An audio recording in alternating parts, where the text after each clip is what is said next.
አበሻ አምልጫለሁ። የምን ውድድር ነው? ውድድር በነፃ ላይ ያለው ወይ ማለት ነው። በነፃ ሲያምርሽ ይቅር ጌችና የኢትዮጵያ ሲያምራችሁ ይቅር። አመለጠ ሄዶ አመለጠ። ቶፕ ገብቻለሁ። ቱርክ ነው ያለሁት። አልተገናኘንም። እኔ ፕሮፌሽናል ነኝ። ፕሮፌሽናል ውድድር ለመወዳደር ለስኮዳኛ ወደ ኢትዮጵያ ላለመመለስ ሄዶ ወይኔ ሲያሳዝን፣ ወይኔ ሲያሳዝን። ቢዝነስ ልትሰሩብኝ ነበር። ሲያምራችሁ ይቅር።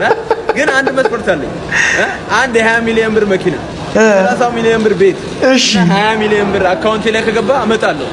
እደባደብላችኋለሁ እንጂ በነፃ እኮ ቁጥር ራሱ እኮ አያውቅም እኮ ልጁ። ግን በነፃ ሄዶ ልታይ ዝም ብለህ 20 30 ሚሊዮን መቼም አታገኙኝም። ሲያምርሽ ይቅር። ዩሮፕ ቱርክ ነው ያለው። ዩሮፕ በቃ አሁን ይወጣችሁ ፕሌኑም ሰውም ዛፉም ተሰልፎ እየጠበቀኝ ነው ማለት ነው። አልተገናኘንም። ቻው ቻው፣ በነፃ ቻው ቻው።